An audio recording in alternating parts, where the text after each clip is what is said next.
تم نے بھی تو کبھی اپنے پاپا کا جھوٹا نہیں کہا، اور کل کہا۔ حشمت راؤ نے اسے خود سے لگایا تو وہ مزید آنسو بہانے لگی۔ احان، جب پورے پروٹوکول کے ساتھ، پوری پولیس فورس کے ساتھ راؤ مینشن آیا تو کسی گارڈ یا کتے کی ہمت نہیں ہوئی کہ مزاحمت کر سکے۔ وہ لاؤنج میں آئے تو حشمت راؤ اس کا بازو دبوچے زبردستی سے سیڑھیوں سے نیچے گھسیٹ رہا تھا۔ پولیس نے انہیں چاروں جانب سے گھیر لیا تھا۔ احان کو پتہ تھا کوئی نہ کوئی گڑبڑ ضرور ہوگی، اس لیے اس نے IGP اویس ملک کو پہلے ہی تمام صورتحال سے آگاہ کر دیا تھا، جو کہ پہلے سن کر حیران ہوئے مگر اب اس کے ساتھ آئے تھے۔ کیا ہو رہا ہے IGP؟ تم لوگوں کی ہمت بھی کیسے ہوئی میرے مینشن میں گھسنے کی؟ حشمت راؤ یوں بھڑکا جیسے اس کے دم پر پاؤں آیا تھا۔ خان زوار خیل نے احان کو خونخوار نگاہوں سے دیکھا اور دوسری مرتبہ رنگ میں بھنگ ڈالنے چلا آیا تھا۔ شٹ اپ مسٹر حشمت راؤ، آپ کے خلاف کمپلین ہے کہ آپ DIG احان ماہر خان کی منکوحہ کا نکاح پر نکاح کروانا چاہتے ہیں، اور میری نظر میں اس قدر بڑا جرم ہے کہ DIGP احان اپنی منکوحہ کو واپس لینے آئے ہیں، اور کسی نے ان کے کام میں مداخلت کرنے کی کوشش کی تو میں شوٹ ایٹ دا اسپاٹ کا آرڈر دے دوں گا۔ IGP اویس ملک بھی بھڑکے تو حشمت راؤ سیکنڈ میں ٹھنڈا پڑ گیا۔ بچی کا ہاتھ چھوڑیں اور اسے خود فیصلہ کرنے دیں، وہ کس کے ساتھ رہنا چاہتی ہے۔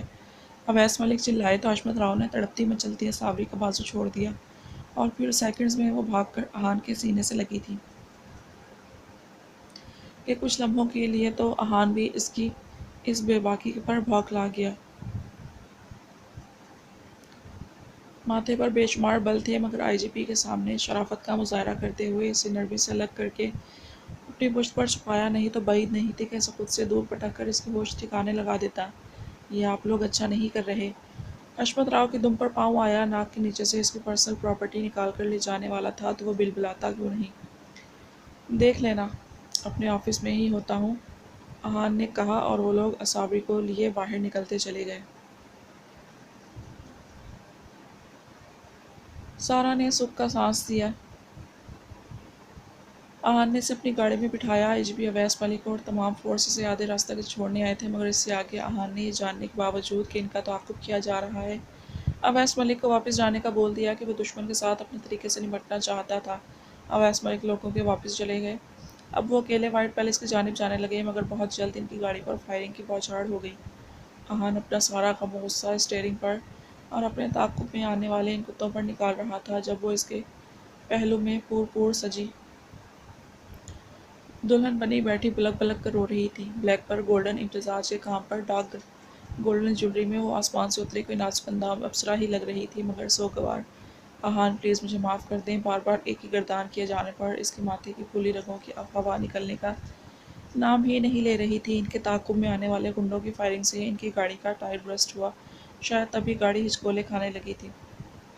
وہ ایک ویران سی جگہ تھی جہاں ابھی زیر تعمیر فلیٹس کے اثرات تھے۔ وہ مہارت سے گاڑی کو بریک لگاتے ایک عمارت تک لایا، گاڑی روک کر اسے کلائی سے کھینچ کر نیچے اتارا اور اسے لے کر کسی محفوظ مقام کی جانب بھاگا۔ بلڈنگ تعمیر کرنے کے لیے ایک ٹیمپریری لفٹ بنائی گئی تھی جس میں وہ سوار ہو کر تقریباً 15 منزلہ عمارت کی 10ویں منزل تک پہنچا تھا۔ اسے محفوظ جگہ پر چھپا کر اب وہ ان کتوں کو ٹھکانے لگانے نکلا تھا۔ فائرنگ کی بوچھاڑ تھی اور اصابری کا دم نکلا جا رہا تھا۔ طبیعت بری طرح خراب ہونا شروع ہوئی تھی اور یوں لگا تھا اب دم نکلا تب کچھ ہی دیر بعد وہ کنڈوں کو ٹھکانے لگا کر زد و سپاٹ چہرہ لیے اس تک پہنچا تھا۔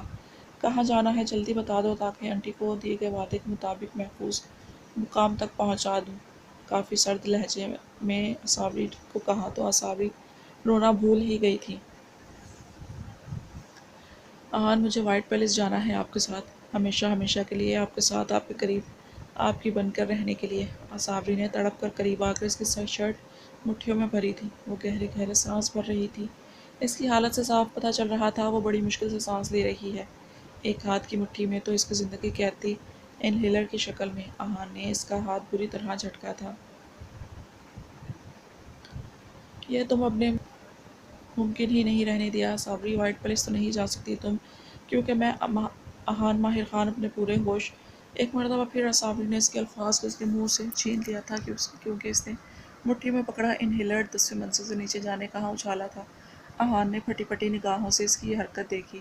میں وائٹ پیلس نہیں جا سکتی تو قبر میں جانا پسند کروں گی۔ آپ کا فرض پورا ہو گیا ہے، آپ جا سکتے ہیں یہاں سے۔ جائیے، آپ کے نام کے ساتھ مرنا چاہتی ہوں، سکون سے جائیے۔ وہ سرتا پیر نیلی پڑتی لڑکھاراتی پیچھے کی جانب قدم بڑھا رہی تھی۔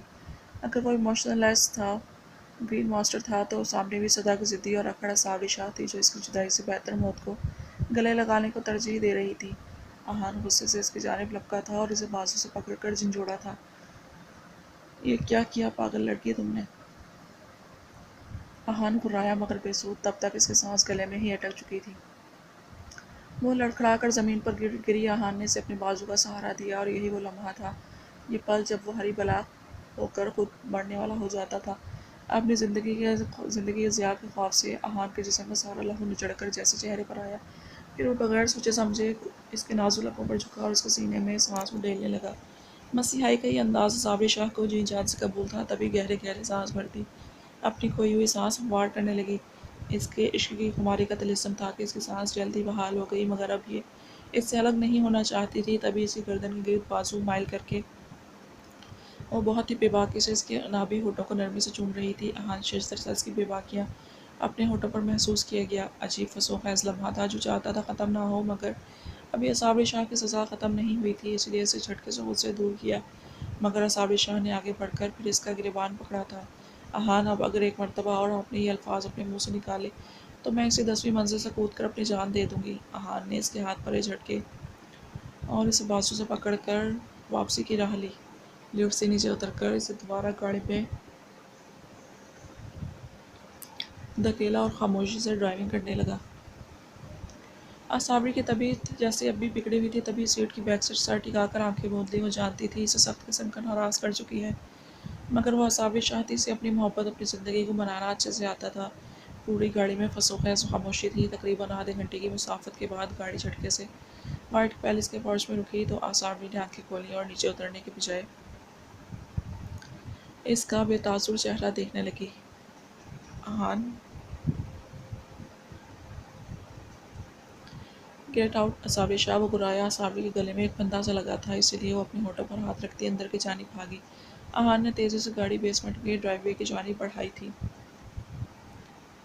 امن اپنے کمرے میں ادھر سے ادھر چکر لگاتا فضا سے تمام تفصیلات معلوم کر رہا تھا۔ کتنا کہا تھا اسے بھی ساتھ لے جائے، مگر بڑے پاپا نے اسے منع کر دیا۔ وہ چاہتے تھے کہ وہ اپنا زیادہ سے زیادہ ٹائم معجزہ کے ساتھ گزارے۔ ویسے بھی جو ہاسپٹل میں واقعات پیش آ رہے تھے تو احتیاطاً اسے یہیں رکنے کا بولا تھا۔ وہ معجزہ کو لے کر صبح ہی اپارٹمنٹ چلا آیا تھا، کیونکہ اسے کلاس لینی تھی اور اپارٹمنٹ کو بھی صاف کر دیا گیا تھا۔ وہ کافی دیر سے اپنی بکس اور نوٹ بکس کے ساتھ گھل رہی تھی۔ میم فریال نے میتھ کا ٹیسٹ دیا تھا اور بولا تھا کہ جس کے کم مارکس آئے اسے پنشمنٹ ہوگی۔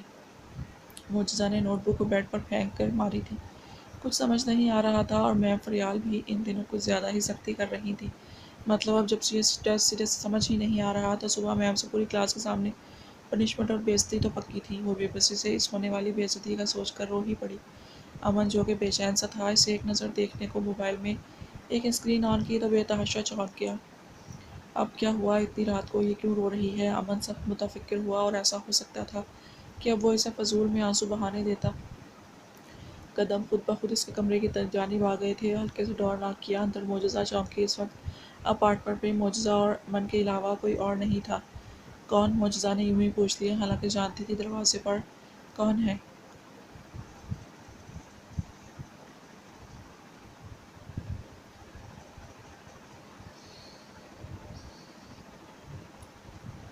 امن نے تھوڑا سا دروازہ کھول کر اسے دیکھا، جو کہ پنک فراک اور پاجامے میں پنک اسکارف گلے میں پہنے بھیگا چہرہ لیے بیزار سی بیٹھی تھی۔ فضا، واٹ ہیپنڈ؟ خیریت؟ رو کیوں رہی ہو؟ امن نے دھیمے سے پوچھا۔ اس کے لہجے میں اتنی فکر تھی کہ وہ بے اختیار ہی اسے اپنا مسئلہ بتا گئی۔ میتھ کا ٹیسٹ ہے اور مجھے کچھ بھی سمجھ نہیں آ رہا۔ روتی بسورتی وہ اسے اپنا گھمبیر مسئلہ بتا گئی۔ امن نے ایک لمبی سی سانس کھینچی۔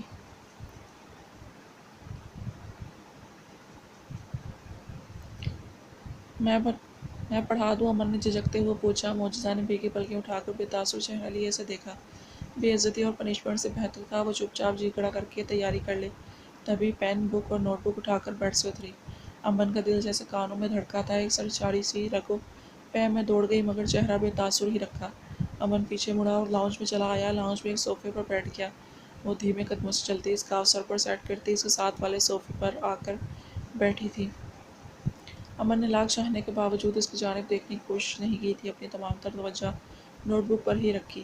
پھر صرف 5 منٹ میں ہی امن نے اس کے سامنے ایسے کانسیپٹ کلیئر کیا کہ اس سے اگلے 10 منٹ میں معجزہ نے اسے 2-3 سمز سالو کر کے دکھائے تھے۔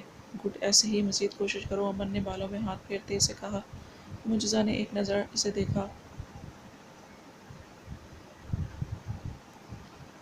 رات کے 12 بجے کا وقت تھا، تنہائی، خاموشی ہو کا عالم۔ اس شخص کا عشق، اس کی محبت اس کے سامنے تھی، تو اگر وہ اسے اس قدر چاہتا تھا تو اسے چھوتا کیوں نہیں تھا؟ کس مٹی کا بنا تھا یہ شخص؟ اپنا فیصلہ واپس لینے کے بعد وہ تب سے اسی انتظار میں تھی کہ شاید وہ اپنی بات، اپنے وعدے پہ قائم نہ رہ پائے، اور تب وہ اسے جتائے کہ دیکھو یہ ہے تمہاری محبت اور یہ ہیں تمہارے کھوکھلے دعوے۔ اس نے کہا تھا وہ کوئی ڈیمانڈ نہیں کرے گا، کوئی کبھی حق نہیں جتائے گا۔ کیا کوئی اس سے اس قدر بے لوث اور بے غرض محبت کر سکتا تھا؟ شاید نہیں، وہ جانے کیوں مگر مغرور سے ہونے لگی تھی۔ تبھی اب پاؤں صوفے کے اوپر کر کے پرسکون ہو کر بیٹھ گئی اور اپنی نوٹ بک پر جھک گئی۔ امن بار بار اس کی خود پر نظر نوٹ کرتا رہا تھا، کچھ تیاری کر کے اب وہ نیند سے بحال ہونے لگی تھی۔ جمائیاں اور چھوٹی موٹی کاٹی لنگڑائیاں لینے لگی تھی۔ امن کو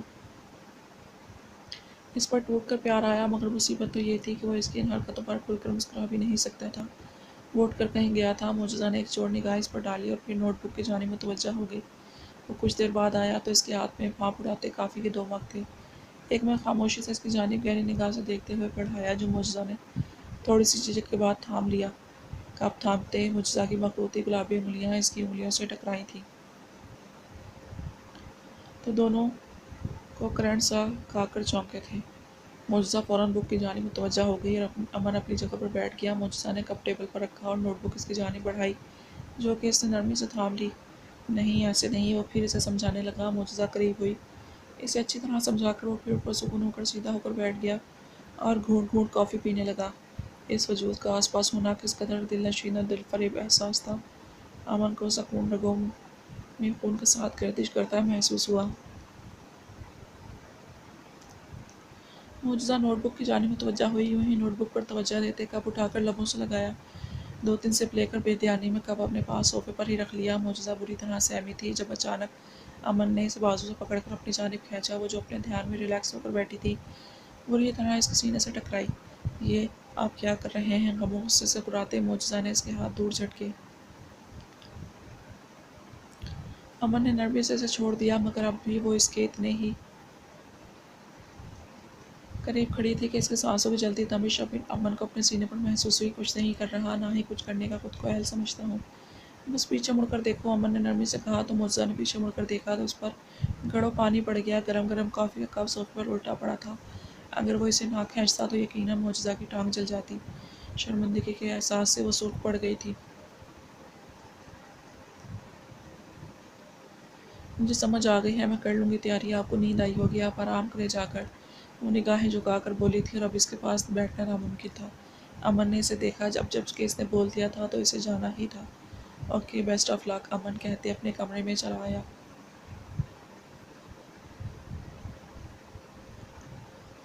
وہ اسے یہ نہیں کہہ سکتا تھا کہ وہ اسے ایک عرصے سے رات کو نیند نہیں آتی تھی۔ وہ ساری رات سوتا نہیں تھا، وہ بے خوابی کا شکار تھا، اور یہ نیند شاید امن کو اس کے بغیر نہیں آتی۔ وہ اب اندر تہجد ادا کر کے اپنی تلاوت شروع کر چکا تھا۔ امن اس قدر خوشحالی سے مگن ہوا کہ آواز کب بلند ہوئی پتہ ہی نہیں چلا۔ معجزہ جو کافی حد تک تیاری کر چکی تھی اور جسے ہر روز یہ آواز سن کر سونے کی عادت تھی، اب بھی وہ پاکیزگی میں ڈوبی روح کو پرسکون کرتی صورت بقرہ کی آواز میں سنائی تو کب نوٹ بک سینے سے لگائے صوفے پر ہی سو گئی، پتہ ہی نہیں چلا۔ تقریباً 1.5 گھنٹے بعد امن نے یوں ہی دروازے سے جھانک کر باہر دیکھا، اسے لگا وہ اپنے کمرے میں چلی گئی ہوگی، مگر وہ تو وہیں صوفے سے ٹیک لگائے گہری نیند میں تھی۔ نوٹ بک سینے پر لگی ہوئی تھی اور ہاتھ میں پین بھی یوں ہی موجود تھا۔ امن باہر آیا تھا، جزا قریب آ کر اسے پکارا اور اس کے چہرے کے قریب چٹکی بجائی، مگر وہ ٹس سے مس نہ ہوئی تھی۔ جزا، امن نے قدرے بلند آواز میں پکارا، مگر اثر ندارد وہ کچھ زیادہ ہی گہری نیند میں تھی۔ امن آگے بڑھا، بلا جھجک اس موم کی گڑیا کو اپنی باہوں میں بھرا اور اسے اس کے کمرے میں لا کر نرمی سے بیڈ پر اتارا۔ براؤن بالوں کی ایک آوارہ سی لٹ چہرے پر گری تھی، جسے امن نے یوں گھورا جیسے ابھی اسے کچا کھا جائے گا۔ ہاتھ بڑھا کر شہادت کی انگلی سے لٹ پیچھے کرتے کان کے پیچھے اڑس دی تھی۔ پھر اپنی کیفیت سے پریشان ہوا تو جلدی سے اٹھا اور باہر چلا گیا۔ اس کی کتابیں، نوٹ بکس بھی اٹھا کر اس کے کمرے کے باہر ٹیبل پر رکھی، اس کے اوپر کمفرٹر درست کیا اور بے ترتیب دھڑکنوں پر قابو پاتے کمرے سے نکل گیا۔